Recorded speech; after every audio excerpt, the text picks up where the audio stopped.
there are so many games I want to cover that it's really hard to know where to start, but I think it's only right that we start with Strider.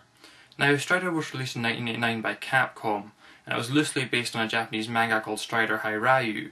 Later it was ported to several home systems, and the Mega Drive version is generally considered to be the best. Now, in my last video I explained how I came to own Strider, but in this video we're going to take a look at the game itself. So the game opens up with Hiryu gliding into the Russian city of Kazafu, and you know, even this first stage showcases everything that makes this game so superb. Hiryu himself is just so fast and athletic, and the controls are really responsive. It truly is just a pleasure to play. This game does not take itself seriously at all, and it's the better for it. For example, it isn't long before you come across the muscle man Strobaya, who is obviously based on Ivan Drago from Rocky IV. Now of course this makes no sense whatsoever, but any game in which you play as what is essentially a ninja, fighting Ivan Drago with a plasma sword in the year 2048 has to be one of the greatest games of all time. The music in this game is some of the best ever heard on a Mega Drive.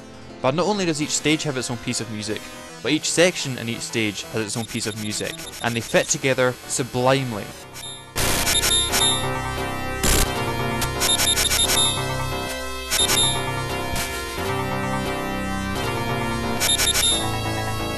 Hiryu can find the usual assortment of power-ups such as health and health extenders in the form of the Japanese characters for Hai and Ryu respectively, invincibility, extra lives, but he can also gain robot companions. The most common of these are the dipodal saucers, who will move around Hiryu and destroy any enemies they encounter. He can also acquire a pteropodal Robopanther, but very rarely. They seem far easier to acquire on the lower difficulty levels. He can also find an item which extends the length of his plasma sword Falchion. There are 5 stages in this game, and after defeating the Ouroboros in Kazafu, it's off to Siberia, where you'll have the first of 2 encounters with the iconic Mechapon, the mechanical gorilla.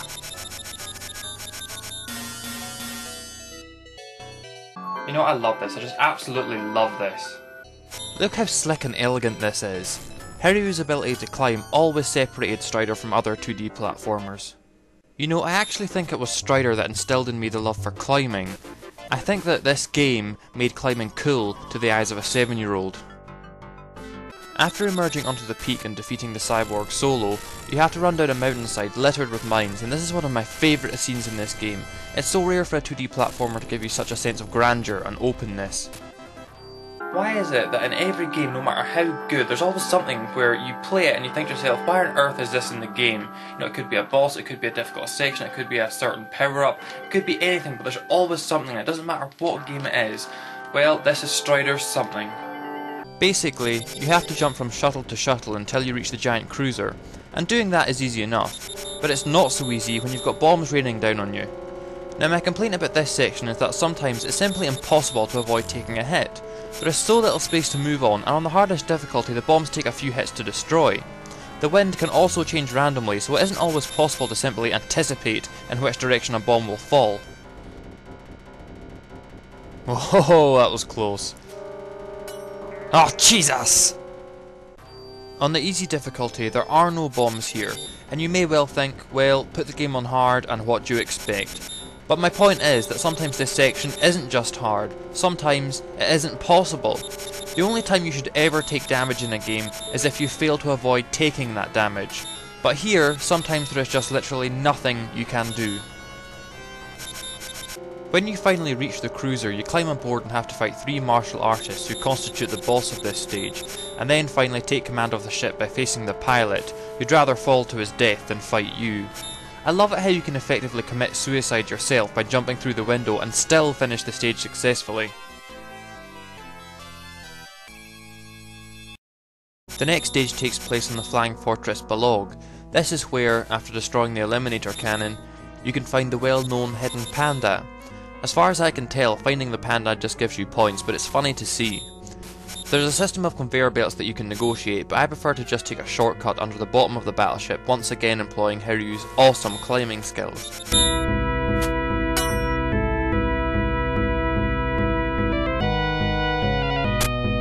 Even classic games like Golden Axe are guilty of getting repetitive due to the nature of their gameplay, but Strider doesn't suffer from this problem because of its excellent and varied level design, which manages to keep things interesting throughout.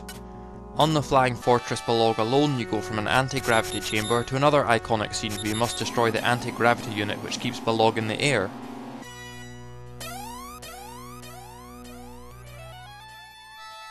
Of course, after destroying it, you have to make your escape as the ship explodes around you. And this is another one of those bits that is just plain unfair sometimes. A Captain Hook lookalike called Captain Beard Jr. is trying to escape on a shuttle but preventing his men from getting on board by knocking them off the ship, and sometimes they take you with them. Considering you have fiery death chasing you, it's not like you can just hang about for the right moment to get into position and pull yourself up, but when you do make it, you kill Captain Beard and steal his means of escape. From a flying battleship to the Amazon rainforest where you'll have to face the legendary women warriors known as the Amazons. I wonder if Capcom are aware that the Amazons are actually from Greek mythology and have nothing to do with the Amazon rainforest. Whatever the case, there couldn't be more of a contrast between the locations where Hiryu finds himself in this game, and yet brilliantly, he never seems out of place whether he's in Siberia, on a battleship, or in the Amazon. Not even when he's walking with dinosaurs and jumping on their backs. But that's the beauty of these kind of games. The developers didn't feel the need to make things as realistic as possible, and so use of their imaginations was restricted only by the available technology. Yet despite the focus being firmly on gameplay and fun, you do find yourself being immersed and taking things seriously just as much as you would with any gritty modern day shiny graphics fest. The boss of this stage is a machine called the Lago Robot, and as long as you stay up high, he isn't too much of a problem, and once he's destroyed, it's on to the final stage, the third moon itself.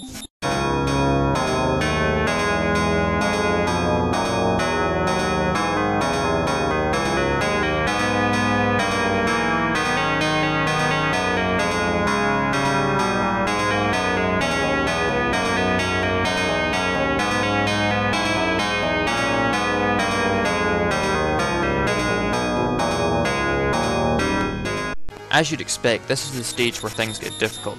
You've got stomping robots, flying robots, stabbing robots and missiles flying all over the place. You've got to move fast and don't miss a jump if you want to get through this hell.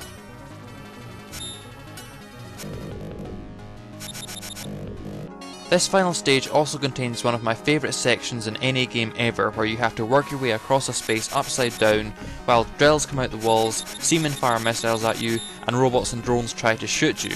This piece of music is also my favourite piece from Strider. If you've been playing this game on easy, you might be used to working your way along the floor, but on hard difficulty, just forget it. The drones will send you tumbling into outer space and there's nothing you can do. And yes, I am well aware that there is a secret room here, but just because it's secret doesn't mean it's of any use, and this one definitely isn't. Going along the roof is your only hope, but that's not exactly easy either. In grand old school tradition, you'll have to face all the boss characters again in this final stage, with the Ouroboros carrying you to the place of your final showdown with Grandmaster Mio himself. He can be quite tricky to beat if you've never fought him before. He floats around and summons lightning and wolves and piranhas to kill you, but with some determined sword swinging, Hiryu will prevail and be raised on high in his victory.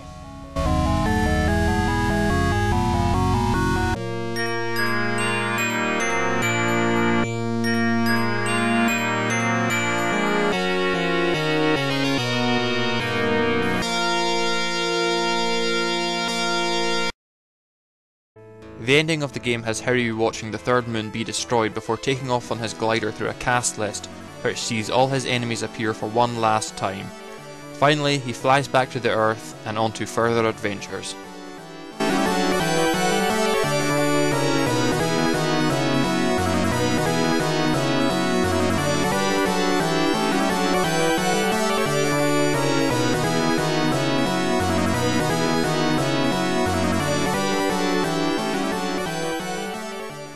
There are many games that I consider to be classics that are just generally ignored, but Strider is not one of them. Now, is it a perfect game? No. For example, during the course of this review you may have noticed that whenever Hiryu enters a new section of the game there's a brief pause, and whenever the screen gets busy, it can slow down. But those minor things hardly detract from the fact that this is a true classic, and it's one of my all-time personal favourite games, and if you haven't played it, you're missing out. Now, lots of people are aware that Capcom released a sequel to Strider in the year 2000 called Strider 2 in the arcades and on the PlayStation.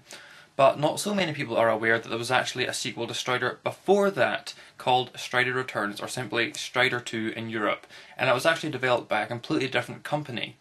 So, is it any good? Well, let's find out.